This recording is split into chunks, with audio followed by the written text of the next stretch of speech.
ओम श्री परमात्मने नमः। वसुदेवसुतं देवं कंसचाणूरमर्दनं देवकी परमानन्दं कृष्णं वन्दे जगद्गुरुं। मूकं करोति वाचालं पङ्गुं लङ्घयते गिरिं यत्कृपातमहं वन्दे परमानंद माधवम। गोपाल कृष्ण महाराज की जय। भक्तीचे प्रकार बघताना आता आपण तिसऱ्या भक्तीवरती, जी तिसरी पायरी आहे भक्तीची, त्याच्यावरती येऊन पोहोचलेलो आहोत. प्रथम भक्ती म्हणजे काय हे आपण पाहिलं, आणि भक्तीचा साधा सरळ अर्थ म्हणजे प्रेम. हे नेहमी लक्षात ठेवा. भगवंताच्या प्रती काहीही करताना जर आपल्या मनामध्ये मी केलं किंवा माझ्याकडनं इतकं झालं हा विचार एकदा जरी शिवला ना मनाला, सोडून द्या, त्याची भक्तीत गणना नाही होऊ शकत. भक्तीमध्ये सेवाभाव असल्यामुळे ती गोष्ट झाल्यानंतर आपल्या मनातून ती गोष्ट साफ पुसून गेली पाहिजे. याला भक्ती असं म्हणायचं. आपण आपली मानलेली माणसं आणि परकी माणसं यांच्यामध्ये फरक ठेवतो की नाही? आपण जरी ठेवत नसलो तरी आपलं मन हे इतकं हुशार आहे की ते आपल्याला बरोबर फरक ठेवायला भाग पाडतं. मी आणि माझी मानलेली माणसं घरातली यांच्यासाठी कितीही केलं तरी कमीच. परंतु बाहेरच्या कोणत्या व्यक्तींसाठी जर काही करायचं असेल तर न राहून आपल्या मनामध्ये थोडाफार तरी विचार येतोच की अरे हे आपण करतोय. थोडाफार विचार हा राहतोच, थोडा फरक राहतो. हे विश्व जी माझे घर, ही भावना फक्त संतांची असू शकते. सामान्य माणसाला त्या स्थितीला यायला भक्ती म्हणजे काय हे आधी समजून घेतलं पाहिजे. म्हणून नामस्मरण भक्ती, भक्ती करून भगवंताच्या प्रती नम्र झालं पाहिजे. त्यासाठी तिसऱ्या भक्तीचा प्रकार, तिसरी पायरी जी आपल्याकडे सांगितलेली आहे, नामस्मरण. पहिले आपण बघितलं श्रवण, मग कीर्तन, आणि आज नामस्मरण. नाम आणि स्मरण असे दोन शब्द आहेत बरं का याच्यामध्ये. कारण मी अक्षरशः देवळामध्ये, मंदिरामध्ये काही जणांना बघितलंय, हातामध्ये माळ असते, मुखावाटे नाम येत असतं, परंतु डोळे जे उघडे असतात ते आजूबाजूला सुरू असलेल्या दृश्य पसाऱ्यावरती नजर ठेवून असतात. कोण आलं, कोण गेलं, कोण बसलं, कोणी काय केलं, इकडे लक्ष असल्यामुळे तोंडाने नाम घेणं होतं. आपल्या हातामध्ये स्मरणी तर फिरते, त्याचं नाव सुद्धा स्मरणी. माळ आपण म्हणतो जपमाळ, त्याला दुसरा शब्द स्मरणी. तर त्या स्मरणी हातामध्ये असते, परंतु आपलं स्मरण असतं का? कोणाच्या प्रती स्मरण असलं पाहिजे? भगवंताच्या प्रती आपलं स्मरण असलं पाहिजे. त्याला म्हणायचं नामस्मरण. संत कबीर म्हणतात, करमे माला फिरे, जीभ फिरे मुख माही, मन तो दस दिशा फिरे, येतो सुमरन नाही. हातामध्ये माळ आहे, मुखावाटे राम राम राम राम सुरू आहे, परंतु मन 10 दिशांना, 10 विचारांवर फिरतंय. त्याला नामस्मरण म्हणता येत नाही. नामस्मरण याचा अर्थ ते नाम घेत असताना आपल्याला अन्य सगळ्या वस्तूंचा जो ध्यास असतो की नाही, वस्तूंचा आणि व्यक्तींचा जो ध्यास असतो, याचा विसर पडला पाहिजे. आणि अवघ स्मरण, चित्त परिपूर्णपणे जेव्हा भगवंताच्या पायी लागलेलं असेल, तेव्हा आपल्या मनातून उमटणारा जो नामाचा ध्वनी आहे ना, त्याला म्हणायचं नामस्मरण. नामस्मरण याच्यावर सर्व संतांनी प्रचंड भर दिलेला आहे. कारण मागच्या गुरुवारी आपण बघितलं कीर्तन भक्ती, की ज्याच्यामध्ये आपण कीर्तनाद्वारे जनसामान्यांना उपदेश करून त्यांना भक्ती मार्गाला लावण्याच्या प्रयत्नात असतो. परंतु नामस्मरण हे आपल्या अंतरंगामध्ये चाललेलं असतं सतत.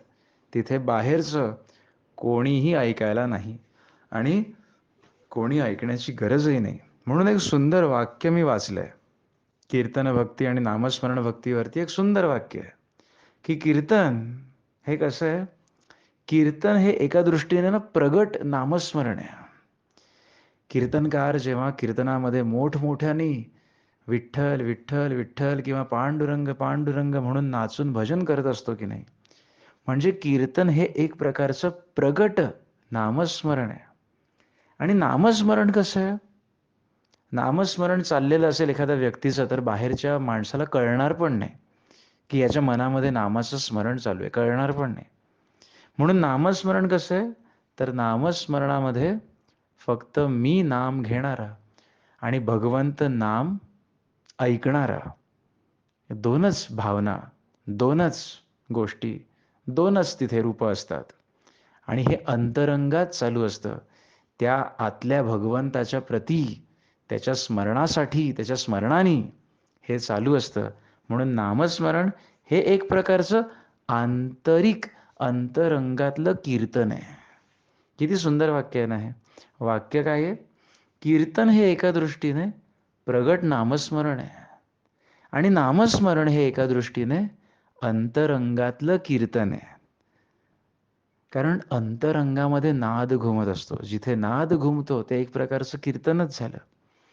ओम हे म्हणताना सुरुवातीला आपण जर ओमचा उच्चार केला शांतपणे, तर आपल्या दातांमधून सुद्धा कंपनी एक तयार होतो, एक नाद तयार होतो आपल्या अंतरंगामधून.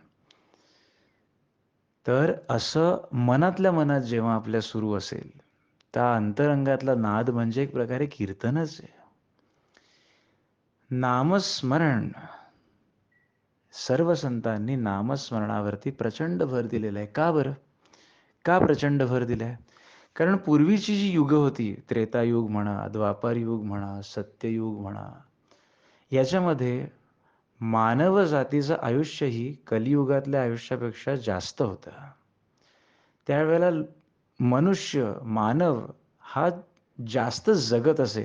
त्याच्यामुळे परमेश्वर प्राप्तीसाठी जे उपाय सांगितले गेले होते त्या त्या युगामध्ये, ते उपायही तसे थोडेसे कष्टदायक आणि थोडेसे वेळ जास्त घेणारे होते. आता कलियुगामध्ये काय झालंय? कलियुगामध्ये इतकं धकाधकीचं आयुष्य आहे. कधी दिवस उजाडतो, कधी मावळतो कळतो का सांगा मला? अजिबात कळत नाही. ज्याचं दैनंदिन जीवन, त्याची दिनचर्या सकाळी उठल्यापासून रात्री झोपेपर्यंत कामामध्ये गुंतलेली आहे, त्याला तर अजिबात कळणार नाही की कधी दिवस उजाडला, कधी मावळेला, काही समजत नाही. अशा वेळेला सगळ्यात सोपा उपाय कोणता? जाता, येता, उठता, बसता, खाता, पिता सोपा उपाय कोणता? तर सदोदित देवाचं नाम घेणं हा सोपा उपाय आहे. म्हणून कलियुगामध्ये आयुष्याचं प्रमाणही कमी आहे. जे आयुष्य आहे ते धकाधकीच आहे. म्हणून सर्व संतांनी कलियुगामध्ये नामस्मरणावरती अत्यंत जोर दिलेला आहे. तुलसीदास म्हणतात, तुम रहो किसी ठाम, करो कोई सा भी काम, पर भजो आठो याम, राम राम राम. आठो याम, एक याम म्हणजे 3 तासाचा प्रहर असतो. एक याम म्हणजे आठो याम म्हणजे 3 तासाचा एक याम. असे आठो याम म्हणजे 8 याम, 8 गुणिले 3 24. कारण दिवसामध्ये तास किती पूर्ण आपण बघितलं तर 24 तास पूर्ण. म्हणजे ही सकाळ ती पुढच्या दिवशीची सकाळ. तर किती सुंदर शब्दांची गुंफण केली आहे बघा संतांनी. संतांचं एक एक वाक्य म्हणजे बहुमोलाचं. तुलसीदास म्हणतात, तुम रहो किसी ठाम, कुठेही राहा, करो कोई सा भी काम, कोणतंही काम करत असाल तुम्ही, पर भजो आठो याम, राम राम राम. कीर्तन करण्यासाठी तुम्हाला विशिष्ट जागी जाणं आवश्यक आहे. श्रवण करण्यासाठी सुद्धा तुम्हाला विशिष्ट जागी जाणं आवश्यक आहे. परंतु नामस्मरण करण्यासाठी तुम्हाला खास विशेष कुठेही जावं लागत नाही. घर बसल्या आपल्याला परमेश्वराचं स्मरण करायला कोणीही अडवू शकत नाही. कोणीही अडवू शकत नाही. आपल्याला घराबाहेर जायची गरज नाही आहे. काहीही सोडण्याची गरज नाही आहे. कुठेही असा, कोणतंही काम करत राहा. फक्त ते काम जर का भगवंताच्या स्मरणात होत असेल, तर त्याची त्या कर्माची सुद्धा गणना भक्तीमध्येच आहे. कर्मयोगच होऊन जातो तो. म्हणून सर्व संतांनी नामस्मरणावर अत्यंत भर दिलाय. तुम्ही कोणत्याही संतांची अभंग, कोणत्याही संतांची दोहरे, पद उघडून पहा. तुम्हाला त्याच्यामध्ये नामस्मरणावरच जोर दिलेला दिसेल. नामदेव महाराज म्हणतात, अमृताहुनी गोड नाम तुझे देवा, मन माझे केशवा काबाने घे. आपलं मन द्वाड आहे. द्वाड आहे आपलं मन. मी खात्री देऊन सांगतो तुम्हाला, आपण ठरवून जरी बसलो, 108 मणी असतात त्या स्मरणीमध्ये. 108 पैकी किती मणी आपले स्मरणात जातात देवाच्या, आणि किती वेळा असं होतं की अरे तो मेरूमणी, तो जो म्हणजे स्टार्ट आणि एंड दाखवणारा जो मणी असतो त्याला मेरूमणी असं म्हणतात. तो मेरूमणी कधी कधी आपल्या हातातनं, त्या बोटातनं निष्ठून पुढे पण जातो. आपल्याला कळत पण नाही की आपली एक माळ झाली. इतकं आपलं चित्त कधी कधी त्या स्मरणातून, नामाच्या स्मरणातून बाहेर येऊन या विषयांमध्ये गुंतून जातं. आपल्याला कळत पण नाही आपल्याला की कधी आपलं चित्त, मन सटकलं त्या जागेवरून आणि कधी विचारांमध्ये येऊन बसलं. परंतु जरी मन द्वाडे, नामदेव महाराजही तीच तक्रार करतात सामान्य माणसासारखी. कारण सर्व संत आधी सामान्यच होते, नंतर ते संत पदाला प्राप्त झाले. अमृताहुनी गोड नाम तुझे देवा, मन माझे केशवा का नाही घे, का नाही घेत. आपली जी काही तक्रार असते ना अध्यात्माची, ती तक्रार भगवंतापुढे सांगावी. माझा विश्वास आहे भगवंत आपल्या अपेक्षेप्रमाणे, आपल्या कुवतीप्रमाणे आपल्याला झेपेल अशा पद्धतीने कोणाकडून तरी त्याचं उत्तर देतोच देतो. 100% देतो. सांगा पंढरी राया काय करू यासी, का रूप ध्यानासी नये तुझे. नामदेव महाराजांनी व्यथा मांडली आहे. मला स्मरण तर करण्याची इच्छा आहे तुझी, पण माझं मन अजिबात तयार नाहीये स्मरण करायला. हरिदास गर्जती हरिनामाच्या कीर्ती, न ये माझ्या चित्ती नामा म्हणे. नामदेव महाराज म्हणतात, इतकं गोड तुझं नाम आहे, पण माझं चित्त, माझं मन काही तुझ्या नामात लागत नाही. कलियुगामध्ये जे चांगलं आहे त्याची सवय लागायला कष्टच आहेत. जे वाईट आहे त्याची सवय लागायला कष्ट करण्याची गरजच पडत नाही ना. ते असंच लागतं. व्यसन कर असं सांगावं लागतं का? ते संगतीमध्ये गेलो, जरा वाईट ठिकाणी काही बसलो की ती संगत, ते व्यसन वाढतच जातं. आणि ते एकदा लागलं की ते वाढतच जातं. कारण वाईट आहे ना. कलियुगामध्ये वाईट गोष्ट आत्मसात करायला काही कष्ट नाही आहेत. पण हे चांगली गोष्ट सांगितली की दिवसातून थोडा वेळ का होईना देवाच्या स्मरणामध्ये वेळ घालवा. तर ते आपल्याला 1 दिवस जमेल, 2 दिवस जमेल, तिसऱ्या दिवशी कंटाळून जाईल, चौथ्या दिवशी नंतर करू एकदा मनात विचार आला ना की संपलं. मग ते कधीच होत नाही. नामदेव महाराज म्हणतात, अमृताहुनी गोड नाम तुझे देवा, मन माझे केशवा का नाही घे. ब्रह्मानंद महाराज म्हणतात, ए ईश तेरा नाम सर्व पाप हरण है, भव सिंधु में पड़े हुए को पार तरण है. तुकडोजी महाराज म्हणतात, मंगलमय नाम तुझे सतत गाऊ दे. केशव महाराज म्हणतात, तुझे नाम गाईन वेळोवेळा, तुझे रूप पाहिन निज डोळा. माझ्या कलावती आई म्हणतात, देवा नाम तुझे बहु गोड. कबीर म्हणतात, खेती करो हरिनाम की मनवा, खेती करो हरिनाम की. एकूण सर्व संतांचं सांगणं एक, की ह्या कलियुगामध्ये जर तुम्हाला खरंच ईश्वरी कृपा मिळवण्याची इच्छा असेल तर इतर तीर्थ व्रते दान धर्म हे सगळं करण्यापेक्षा नामस्मरणामध्ये आपलं चित्त गुंतवून टाका. येता जाता उठता बसता रत होशी जरी हरिनामी, प्रभू तुझ स्वये देईल दर्शन, नेईल प्रेमे स्वग्रामी, असं माझ्या कलावती आईंनी म्हटलेलंच आहे. नाम राम से ज्यादा, संत कबीर काय म्हणतात? नाम राम से ज्यादा भाई, नाम राम से ज्यादा. सागर समुद्रावरती दगड तरले, मोठे मोठे दगड तरले समुद्रावरती का? त्याच्यावरती नाम लिहिलं होतं. राम नाम ज्या दगडावरती आहे, ते दगड जसे समुद्रामध्ये तरंगले, तसंच आपल्याला ह्या भवसागरामध्ये जर बुडण्याची इच्छा नसेल, भवसागरामध्ये तरण्याची जर इच्छा असेल, ह्या संसाररूपी भवसागरामध्ये, तर नामस्मरणासारखं सोपं साधन दुसरं कोणतंही नाही. आता नाम कधी घ्यायचं कधी नाही, याला खरंच काही बंधन नाहीये. खरंच काही बंधन नाहीये. मनामध्ये येणाऱ्या शंका कुशंका ह्या मुळात अपवित्र आहेत. आपल्या शरीराची स्थिती काय आहे, आपलं शरीर कुठे आहे, यानुसार नाम घ्यायचं की नाही घ्यायचं ही शंका मनात येण्याची गरज नाही. नाम सकाळी उठल्यापासून रात्री निजेपर्यंत आपण कितीही वेळा घेऊ शकतो, कधीही घेऊ शकतो. माणूस काय करतो? या संसारामध्ये सुख शोधण्याचा प्रयत्न करतोय, पण खरं सांगायचं तर या संसारामध्ये सुख मिळणारच नाही, कारण हे सुखालय नाहीच आहे, हे दुःखालय आहे. इथे एक स्थिती आहे का मला सांगा? एक स्थिती नाही आहे.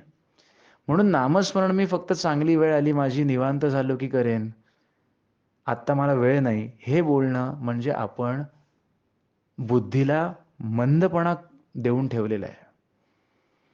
आता लहान आहे, मग जरा अभ्यास खूप असतो, मग शाळेचा अभ्यास खूप आहे, कॉलेजचा अभ्यास खूप आहे, पण जीवनाचा अभ्यास करण्याची आम्हाला इच्छा होत नाही तरुणपणामध्ये. लग्न झाल्यावरती तर काही विचारूच नका. म्हणजे 10 दिशेची काळजी आणि गोष्टी मागे लागतात. लग्न झालं, मूल झालं की कसलं नाम घेतो मग माणूस. मग आता मला फुरसत नाही, नंतर घेऊ. नंतर घेऊ म्हटल्यानंतर रिटायर्ड झाल्यावर घेऊ, पोरं मोठी झाली की घेऊ, नाम घेऊ. पुढे पुढेच ढकलतो माणूस. म्हातारं झाल्यानंतर मग आता मुलांची लग्न झाली, त्यांना मुलं झाली, आता नातू नातवंड सांभाळायची आहेत, मग वेळ नाही. शेवटी भगवंत म्हणतो की आता किती? संसारात पेन्शनीला येतोस ना, 60 उलटली की कंपनीच म्हणते की बस आता, आमचं वय झालं, आता तुम्ही घरी बसा आणि पेन्शन घ्या. तसं संसारामध्ये सुद्धा एक ठराविक वय गेल्यानंतर आपण पेन्शनीला आलो असं का समजू नये? जसं कंपनीमध्ये गेल्यानंतर 60 उलटली की कंपनीमध्ये न जाता घर बसल्या आपल्याला रक्कम मिळते की नाही पेन्शनद्वारे, पूर्वीच्या लोकांना. त्याचप्रमाणे संसारामध्ये एक विशिष्ट पातळी गाठल्यानंतर यापुढे संसारामध्ये आपण पेन्शनीला आलो असं जर आपण समजत नसू, तर आपलं वय कितीही झालं 70-80 तरी आपल्या बुद्धीला कधीही सदसद विवेकाची जोड लागणार नाही आणि संसारच खरा, संसारच श्रेष्ठ हे मानून त्याच्यातच गुंतून राहण्यात सुख मानेल माणूस, मग नामस्मरणाला वेळ मिळणारच नाही. नामस्मरणामुळे राक्षसी कुळात जन्म होऊन सुद्धा प्रल्हाद तरलेला आहे. नामस्मरणामुळे ध्रुव राजाला अढळपद प्राप्त झालेलं आहे. अगदी लहान बाल्यावस्थेमध्ये नामस्मरण केलं, ध्रुव राजाला अढळपद मिळालेलं आहे. नामस्मरणामुळे अजामिळ सारखा अत्यंत पापी माणूस सुद्धा नारायणाचा ध्यास लागल्यामुळे तो मोक्ष पावलेला आहे. नामस्मरणामुळे अत्यंत पाप केलेला वाल्या कोळी याचं सुद्धा वाल्मिकी ऋषी झालेलं आहे. नामस्मरणामध्ये राजा रंकाचा राव राजा करण्याची ताकद आहे. पण म्हणून संसारातली उणीव भरून काढण्यासाठी नामस्मरण घेणे हेही काही मला पटत नाही. तुम्हाला खरं सांगू का? एक सिंपल फंडामेंटल सांगतो तुम्हाला. जसं माणूस महिनाभर राबतो आणि त्याचा पगार त्याला त्या महिन्याच्या शेवटी मिळतो, बरोबर की नाही? त्याप्रमाणे माणसाने हा जन्म जो मिळालेला आहे की नाही, नामस्मरणाने आपल्या नामस्मरणाची पुण्याची बँक भरत राहायची. खरं तर हे एक काम करण्यासाठी माणूस जन्माला आलेला आहे. अन्यथा बाकी तर भोगच भोगायचे ना, मध्ये चांगले आहेत किंवा वाईट आहेत. जे नशिबात लिहिलेले आहेत ते भोगल्याशिवाय तर काही तुमची सुटका होणार नाही त्याच्यातून. अजिबात सुटका होणार नाही. परंतु नामस्मरण जर आपण घेत राहिलो तर संकट जरी आली तरी त्याची कदर नामस्मरण करणाऱ्या माणसाला वाटत नाही. संसारात एक स्थिती कारण कधीही राहत नाही. मी सुखात असेन तेव्हा नाम घेईन, कारण दुःखात असताना मला विवंचना जास्तात, मग माझं नामस्मरणात लक्षच लागणार नाही, असं बोलण्याची गरज नाही आहे. एक स्थिती तर भगवंताच्या चरित्रामध्ये पण नाही आहे.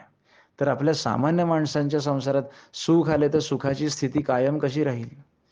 सुखाची स्थिती कायम राहावी आणि दुःखाची स्थिती आली तरी सुद्धा मन चलबिचल होऊ नये असं जर वाटत असेल तर नामस्मरण हा एक सोपा उपाय आहे.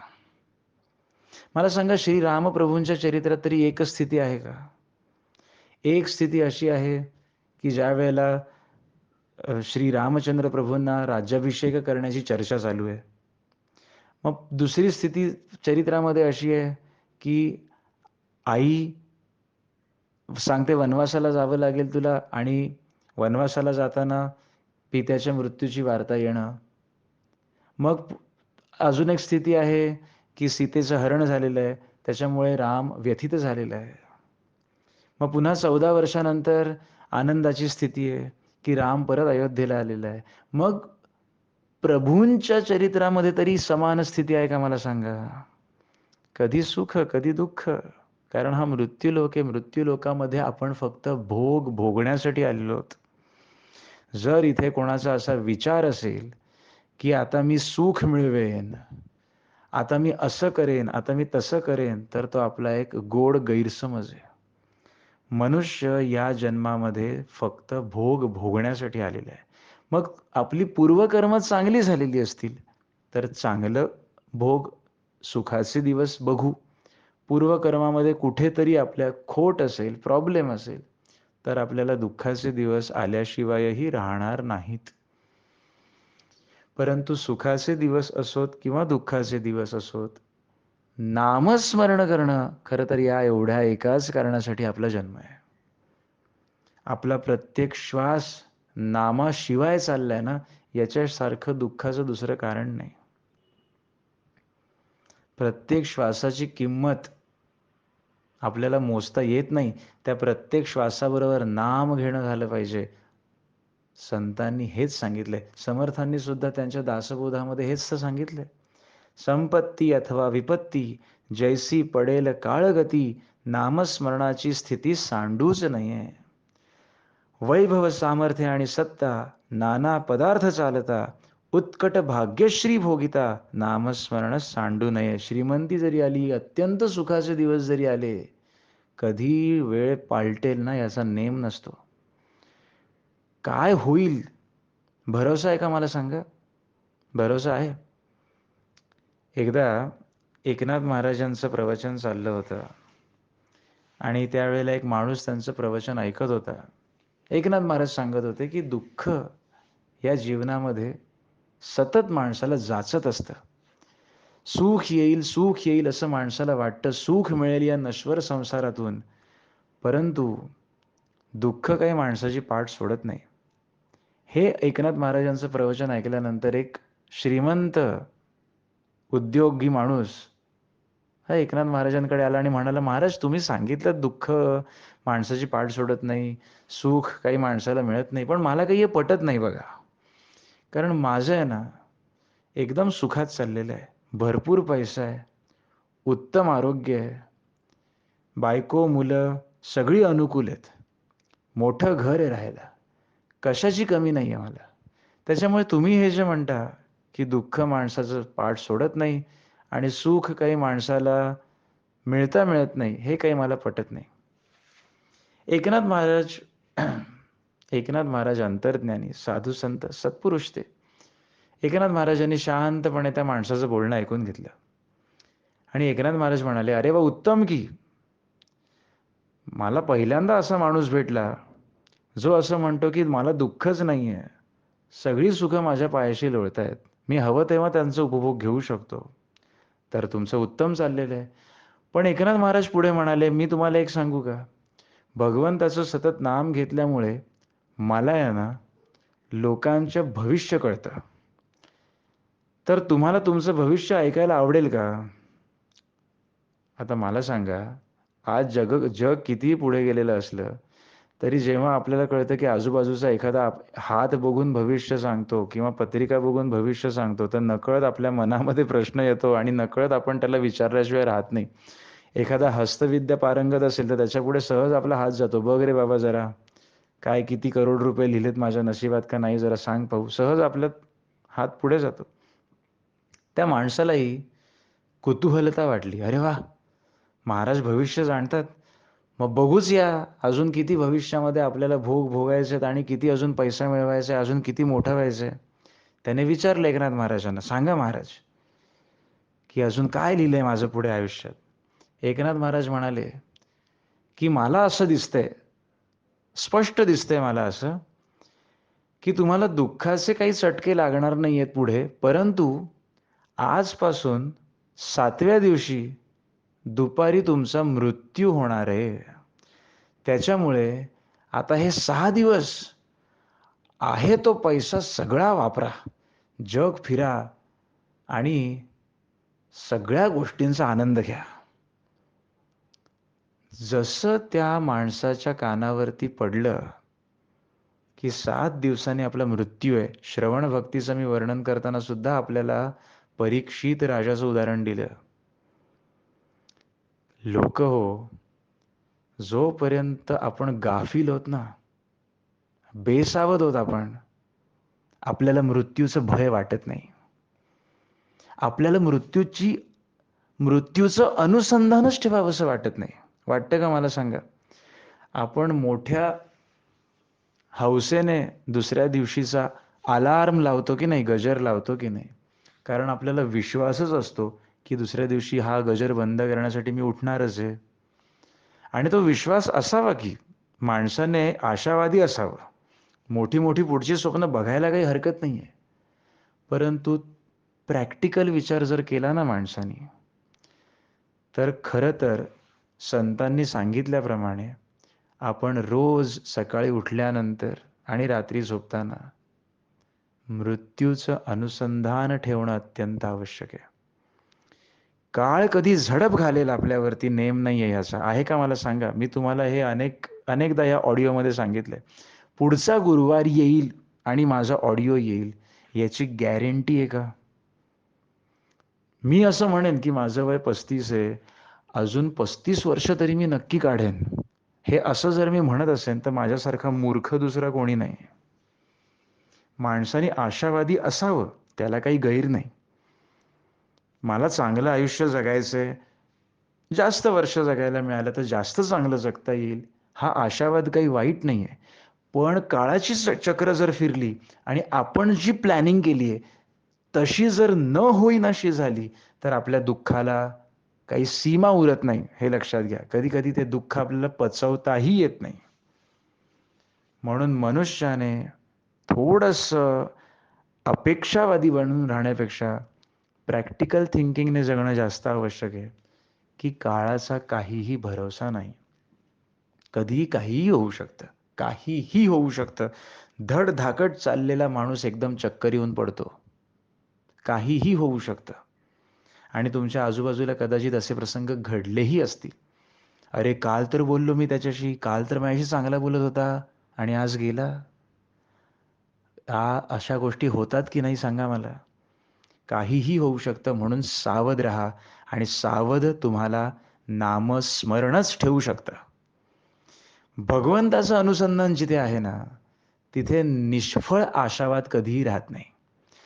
पोकळ आशावाद कधीही राहत नाही. जिथे भगवंताचं अनुसंधान आहे, जिथे भगवंताचं नामस्मरण आहे, तिथे मृत्यूचं अनुसंधानही आहेच. की जो श्वास मिळालाय, तो श्वास नामाच्या स्मरणात गेला पाहिजे. एकनाथ महाराजांनी तरी त्या माणसाला सांगितलं की 7 दिवसांनी तुझा मृत्यू आहे. परीक्षिती राजाला तरी कळलं की 7 दिवसांनी त्याचा मृत्यू आहे. आपल्याला हे तरी माहिती आहे का की 7 दिवस तरी आपण बघू की नाही? माहिती आहे का आपल्याला? अशी थिंकिंग जर आपली बनेल ना, तर मी तुम्हाला गॅरंटी देतो, आपण निराशावादी नाही बनणार, पण आपण जास्तीत जास्त या गोष्टीकडे झुकायला लागू, की मी का आलोय या जन्मामध्ये? या प्रश्नाचं उत्तर तुम्ही शोधायला लागाल, जेव्हा आपण या गोष्टीला अनुसंधान देऊ आपल्या मनामध्ये, की ह्या पुढच्या क्षणाचा भरोसा नाहीये. जसं एकनाथ महाराजांनी त्याला सांगितलं, खाडकन त्या माणसाचा चेहरा उतरला. घरी आला, बायको विचारते, "काय झालं आज? पूर्वीसारखे तुम्ही खुश का दिसत नाही? डोळ्यामध्ये पाणी, चेहरा उतरलेला, धाप लागतेय तुम्हाला, काय झालं?" त्याने सांगितलं, "7 दिवसात माझा मृत्यू आहे," असं सांगितलंय महाराजांनी. 7 दिवस, पहिले 6 दिवस उत्तम पैसा त्याच्याकडे आहे. मुलं-बाळं, बायको अनुकूल आहे. राहायला मोठी जागा आहे. वाट्टेल ते ऐश्वर्य भोगण्याचं सामर्थ्य शरीरामध्ये आहे. पण त्या व्यक्तीला एकाही गोष्टीतून सुख मिळेनासं झालं. का? कारण 7 दिवसांनी मृत्यू आहे, 7 दिवसांनी मृत्यू आहे. कोणतीही गोष्ट समोर आली, की मृत्यूच दिसायचा त्याला. 6 दिवस पूर्ण झाले आणि 7व्या दिवशी सकाळी आला. एकनाथ महाराजांच्या पायावर गडाबडा लोळू लागला. "महाराज एवढं करा, पण माझा मृत्यूची वेळ चुकवा." एकनाथ महाराज म्हणाले, "अहो काय झालं तुम्हाला? केस तुमचे पांढरे झाले 6 दिवसामध्ये. चेहऱ्यावर सुरकुत्या आल्या तुमच्या. 6 दिवसांपूर्वी जो चेहऱ्यावर टवटवीत वैभव होतं तुमच्या, ते पार नाहीसं झालं की." तेव्हा त्या माणसाने महाराजांचे पाय धरले आणि म्हणाला, "चुकलं माझं." संतांचं बोलणं त्रिवार सत्य असतं. तुकाराम महाराज म्हणतात, "सुख पाहता जवा पाडे दुःख पर्वता एवढे." म्हणजे त्याच्यात काहीतरी तथ्य आहे. उद्या कितीही पैसा बँकेत आहे, कितीही सुंदर आपलं घर आहे, बायको, पोरं, नवरा सगळे अनुकूल आहेत, घरातली माणसं अनुकूल आहेत. पण जर डॉक्टरांनी सांगितलं 2 महिने काढता बघा तुम्ही, मला सांगा किती सुख उपभोगाल तुम्ही? आपलं मनच लागणार नाही कशामध्ये. का? कारण मृत्यूचं अनुसंधान ठेवलं नव्हतं आत्तापर्यंत. बेफिकिरीत तर जगत आलोय. एकदम सोटा पडतो, की आता 2 महिन्यात बॅग आवरायची निघायचंय. चला मृत्यू लोक आहे हा. किती थांबणार? निघायची वेळ आली. हे जेव्हा कळतं ना, तेव्हा वाक्प्रचार वापरतो ना आपण, पायाखालची जमीनच सरकली. डॉक्टरांनी रिपोर्ट पाहिले आणि डॉक्टरांच्या तोंडातून ते शब्द आले, पायाखालची जमीनच सरकली. पुढे काय मी ऐकतोय मला काही कळत नव्हतं. अशी स्थिती माणसाच्या मनाची का होते? कारण मृत्यूचं अनुसंधान ठेवलेलं नाही. आपण गाफील आहोत. जर आम्हाला मृत्यूचं अनुसंधान नाही, आपण गाफील आहोत, याचा अर्थ काय? ही जी माया दिसते की नाही, हीच खरी असं मानून चालतो आपण. याच्यातूनच सुख मिळेल. जे दुःखाने भरलेलं आहे त्याच्यातून सुख कसं मिळेल? म्हणून अनुसंधान ठेवण्यासाठी नामस्मरण आवश्यक आहे. नामस्मरण जर आपण करू, तर कोणत्याही स्थितीमध्ये आपल्याला सावध राहता येतं. भगवंत सदैव आपल्या पाठीशी आहे, हा विश्वास आपल्याला असतो. त्याच्यामुळे मृत्यू जरी आला, मी खरं सांगतोय तुम्हाला, मृत्यू जरी आला, तरी त्याचं स्वागत आनंदाने करण्याचं सामर्थ्य माणसामध्ये येऊ शकतं. ज्या वेळेला माणसाला कळेल, की ही तर माया आहे आणि इथे सगळेच सगळेच दुःखरूपच आहेत. माझा पैसा, माझं घर, माझ्या गाड्या, माझं शरीर, माझी मानलेली माणसं, कोणी माझ्याबरोबर येणार नाही. कोणी माझ्या शेवटपर्यंत नाही आहे. हे जेव्हा माणसाच्या मनाला पटेल ना, मग तो कोणत्याही स्थितीत नाम सोडणार नाही. समर्थ म्हणतात, नाम घ्यायला काही स्थिती आवश्यक नाहीये. बाळपणी, तारुण्यकाळी, कठीण काळी, वृद्धापकाळी, सर्व काळी, अंतकाळी नामस्मरण असावे. असा हा नामस्मरणाचा महिमा जो वाटतो ऐकायला सोपा, पण प्रचंड थोर आहे. असं आहे हे नामाचं स्मरण, की आपल्याला भगवंताची भेट करून देण्याचं सामर्थ्य याच्यामध्ये. आणि तिथे दुसरं कोणी नको. ट्रेनमधून जात आहात, येत आहात, कशाला पाहिजे आजूबाजूच्या लोकांशी चर्चा? कोण काय करतंय? प्रवास असताना झोपायला जाताना, जेवताना, खाताना, पिताना, काहीही काम करताना आपल्या अंतरंगामध्ये तो नाद ब्रह्म जर आपण उमटवण्यासाठी त्याचं जर आपल्याला स्मरण राहत असेल, नाम घ्यायचंय हे स्मरण राहत असेल, तर ती भक्ती भगवंताला अत्यंत प्रिय आहे. नामस्मरणामध्ये नाम घेणारा भक्त आणि नाम ऐकणारा भगवंत हे दोनच असतात. तिथे बाहेरची कोणतीही उपाधी आवश्यक नाही. म्हणून नामस्मरण ऐकायला जरी सोपं वाटलं तरी त्याचं स्मरण राहणं हे खूप आवश्यक आहे. म्हणून ते जाणायला कठीण आहे. परंतु जर आपण प्रयत्न केला तर नक्कीच आपल्याला नामस्मरण म्हणजे काय आणि त्याचे फायदे काय आहेत हे आपल्याला उमगायला लागतं. एका जनार्दनी भोग प्रारब्धाचा, हरी कृपे त्याचा नाश आहे. हरी कधी कृपा करेल? जेव्हा हरीचं स्मरण आपण करू तेव्हा हरी कृपा करेल की नाही? त्याचं स्मरण माझ्या सुखातही आहे आणि दुःखातही आहे. तर हरी आपल्या बाजूने आहेच. नामाचा केवढा महिमा आहे. मोक्ष देण्यास समर्थशील नाम आहे. अहो, आपल्या संसारामध्ये साधी साधी माणसं म्हणतात, साधी साधी माणसं म्हणतात संसारामध्ये, तिकडे गेलास ना की फक्त माझं नाव सांग, तुझं काम झालंच म्हणून समज. काय कॉन्फिडन्स असतो की नाही लोकांना. तिकडे गेला की फक्त माझं नाव सांग, तुझं काम होतं म्हणून समज.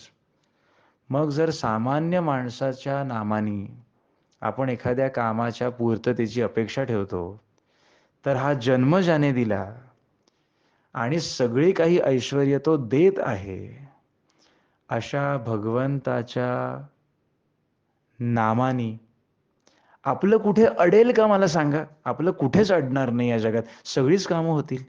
पण म्हणून काही सकाम वृत्तीसाठी नाम घ्यायचं नाही. पण निदान सुरुवातीला संसार आपला चांगला राहावा म्हणून नाम घ्यायला काही हरकत नाही आहे. हळूहळू पुढे वृत्ती जशी निष्काम बनत जाईल ना भगवंताच्या कृपेने, मग नुसतं नाम घेण्यातही मजा वाटायला लागेल. असा हा नामस्मरणाचा महिमा आपण समजून घेऊया आणि रोज जाता येता उठता बसता खाता पिता जेव्हा जमेल नाम घेण्यासाठी सज्ज होऊया. श्री गोपाल कृष्ण महाराज की जय.